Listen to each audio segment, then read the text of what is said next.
I personally think Aaliyah was the reason that Damon Dash and Jay-Z had a fallout. I'm not saying Jay-Z is a bad guy. I mean, right now we can only speculate and have allegations, but I definitely think he was crushing on Aaliyah. And I definitely think that it probably started with a Puffy party, a Diddy party. Because there's multiple photos of Jay-Z and Aaliyah together. That doesn't necessarily mean that they had a relationship, but that's what Wendy Williams said. And if you know Wendy Williams, she's the GOAT, and it's just probably true. And yes, Aaliyah did end up with Damon Dash, who she was supposed to marry, and that was seen as her ultimate love right before she passed away. But I think it's very ironic that Jay-Z really plays like this good guy persona. You know, he's not speaking on Diddy. He barely spoke very little about RKelly. He basically said like he wasn't there. He didn't see anything. What RKelly does, he don't know. He's just there for like the music. Okay, I want to say that's lies. Because if you were really just there for the music, why even go to the parties? Just be like, no, I gotta, concentrate on music. I gotta concentrate on music. I gotta concentrate on music. Maybe I should concentrate on music. So one of the big fallouts that Jay-Z and Damon Dash had was after they both ended their partnership. He created a new alliance, and his alliance was with RKelly. I mean, back then, so many of these artists were super young.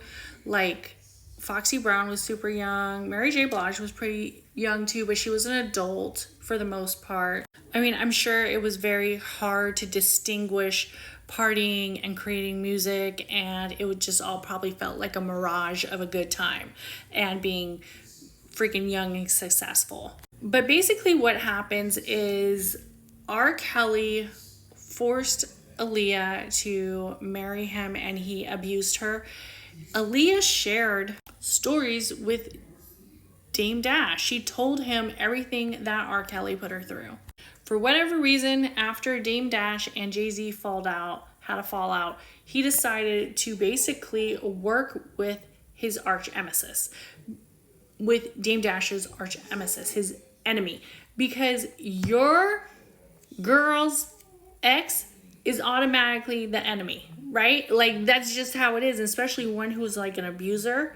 So Jay-Z and RKelly were seen as musical icons, very much fundamentally the beginners, the creators of this whole R&B rap genre that felt very enticing, upbeat. And they collaborated together in the early 2000s, where they created not just one, but two albums, The Best of Both Worlds and Unfinished Business in 2004, and they ended up doing a full-on tour together. And what's interesting is during this press conference of the release of their tour, they had Johnny Cochran there. I don't know, maybe they were getting some legal advice before we gotta find out what we can and cannot do.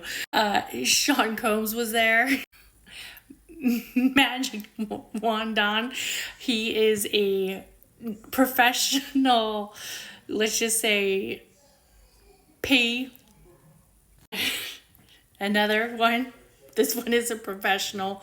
As you see, Unfinished Business. They had a very strong alignment, but it all came to a crashing halt because apparently something happened. So something happened between the two, leading to an onstage drama and a legal dispute. So during a Madison Square Garden performance, RKelly stated that some of the audience members had pew-pews, and RKelly basically walked off the stage. Jay-Z was like extremely frustrated with him, and he was like, what the hell, you just can't walk off the stage during our performance. This is us. This is our performance. And he was frustrated at the disruption, and he basically finished the show without RKelly.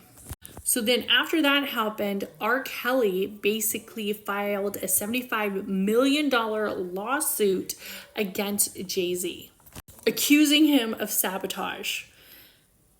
What? Can we talk about how you sabotage many young women's lives? Jay-Z then countersued, And the tour was ultimately canceled. Just finito, done, it's over. Then these two had beef.